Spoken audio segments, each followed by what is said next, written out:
juga serangan-serangan terjadi kepada kaum media atau jurnalis. Jadi saya kira terima kasih kepada teman-teman CLS ya yang mengorganisasikan what's next, apa kemudian yang harus kita lakukan. Saya memikirkan ada 4 hal yang harus dipikirkan kita bersama-sama. Mulai hari ini kita harus yakin bahwa situasi-situasi ini tidak boleh lagi dibiarkan.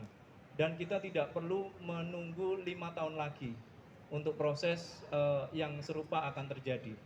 Pertama adalah kita harus tetap menjaga, menguatkan, dan bersolidaritas di tengah gerakan masyarakat sipil. Itu hanya bisa dan dimungkinkan kalau kita bisa saling menjaga kekuatan itu, terutama kesadaran kritis publik. Yang kedua adalah politik pencerdasan di ruang publik.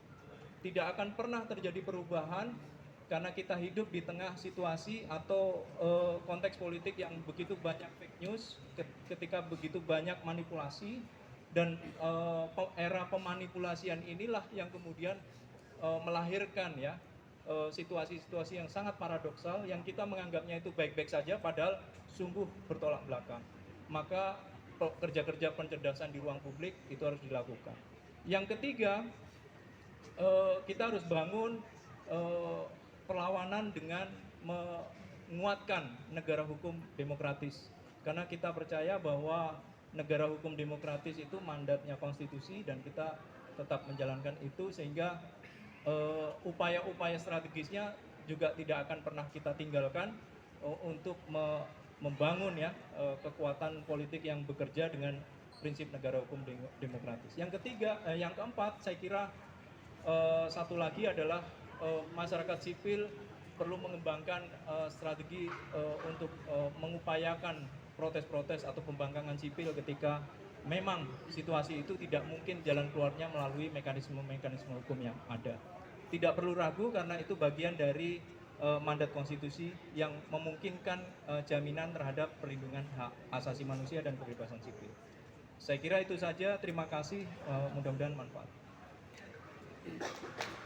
Kita beri tepuk tangan.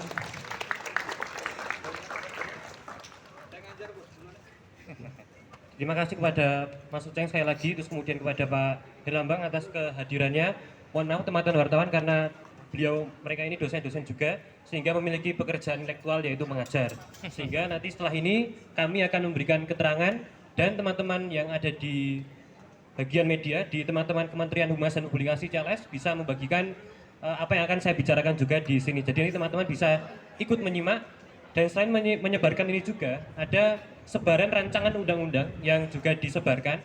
Nanti teman-teman juga bisa membaca agar relevan dengan apa bahan yang sudah atau akan kami sampaikan.